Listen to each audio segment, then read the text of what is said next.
Hi guys, I'm Mike Harbison again, and this is day 12, going through the Purify Your Mind devotional study by Joe Kirby. The link to the study in the Bible app will be in the description section below. What are you repeatedly looking at what you repeatedly look at eventually influences what you think about, desire, and become. The main point isn't simply don't look at bad things. The deeper point is guard what you allow to shape your heart. Psalm 101:3. I will not set before my eyes anything that is worthless. I hate the work of those who fall away. It shall not cling to me. This is a psalm of David. David is describing the kind of king and man he wants to be. Notice his language. I will set. This is intentional. David recognizes that what he places before his eyes matters. He's making a conscious decision about what he allows into his life. For us, that's a huge lesson. The battle often starts before temptation ever arrives. And the principle behind the verse is that it starts with the eyes, and then it goes to the heart, and then becomes your action. So what enters through the eyes influences the heart. The heart influences behavior. This doesn't mean every image automatically causes sin, but it does mean that what we consistently consume affects us. It's a cumulative effect.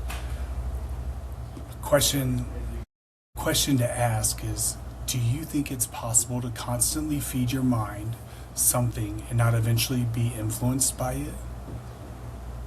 The answer is almost always going to be no on that one. Think about even though I hate it, but the news and the media and different things like that. Proverbs 4:23. Keep your heart with all vigilance, for from it flow the springs of life. Guarding the heart requires guarding what enters it, which means protecting the eyes and the ears as well. Music can be a huge thing as well. Matthew 6:22 through 23. The eye is the lamp of the body, so if your eye is healthy, your whole body will be full of light. But if your eye is bad, your whole body will be full of darkness. If then the light in you is darkness, how great is the darkness?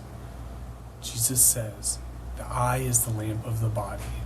The idea is that what fills our vision affects our entire lives. What we focus on, what we tend to look at, who do we tend to look at? Are we looking up? Where are we looking? Philippians 4:8. Finally, brothers, whatever is true, whatever is honorable, whatever is just, whatever is pure, whatever is lovely, whatever is commendable, if there is any excellence, if there is anything worthy of praise, think about these things. Paul doesn't simply tell believers what to avoid. He tells them what to pursue. He tells them where to focus their eyes. Psalm 119:37. Turn my eyes from looking at worthless things and give me life in your ways. And this is a great, just quick prayer for anyone, especially living in a digital world. Job 31:1. And man, Job, that dude went through. I have made a covenant with my eyes. How then could I gaze at a virgin? And this connects directly to yesterday's lesson. Job didn't merely react to temptation, he was prepared for it. He already had his response to temptation set forth. He knew his rules before he ever got put into the situation. He wasn't trying to respond or react, he was prepared. And the key is to have an important balance. The goal is not becoming afraid of everything. Sometimes when we hear lessons like this, we think everything is bad. That's not really the message. The message is actually be intentional. Is this helping me follow Christ? Is this feeding good desires or unhealthy ones? Is this drawing me closer to God or further away? These are mature questions to ask yourself about given situations or given choices that you're making. Another question. If I followed you around for a week and only looked at your screen, what would I learn about you? And this is not to shame you at all. This is to get you thinking, because our screens in today's world often reveal our priorities and often reveal what we're feeding into our eyes, which is then in turn going to affect our heart which is then in turn going to affect our actions. So why is attention so valuable? Why do companies spend billions upon billions of dollars trying to get your attention? Why do apps want you scrolling longer? Why do they want you on their apps? Why do they want you in front of your screens? Why does every platform compete for your eyes? Your eyes. Because attention shapes behavior. The world understands this. Marketing understands this. Psychology of marketing understands this. And as Christians, we should too. So what are you feeding?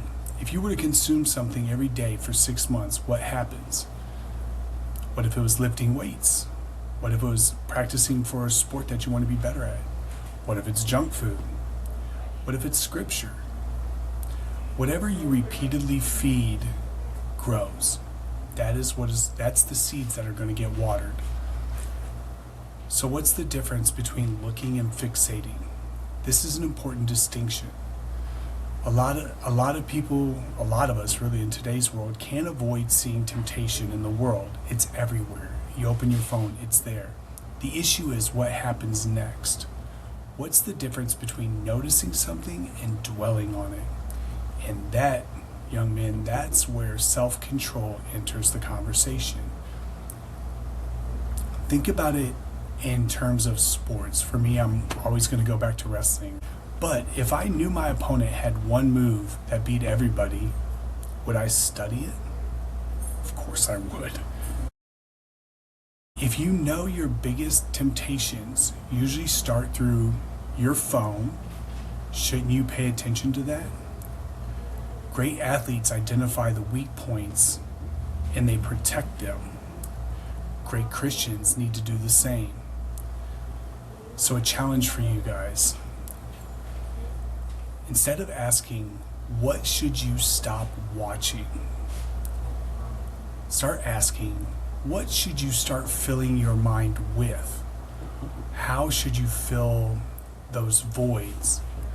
Maybe it's scripture, maybe it's worship music, maybe a good book, positive friendships, maybe a Christian podcast, maybe just time with God. Because Christianity isn't merely about removing bad things. It's about replacing them with better things, things that are bringing more value to your life. The lesson of Psalm 101:3 isn't live in fear of temptation, everything's bad.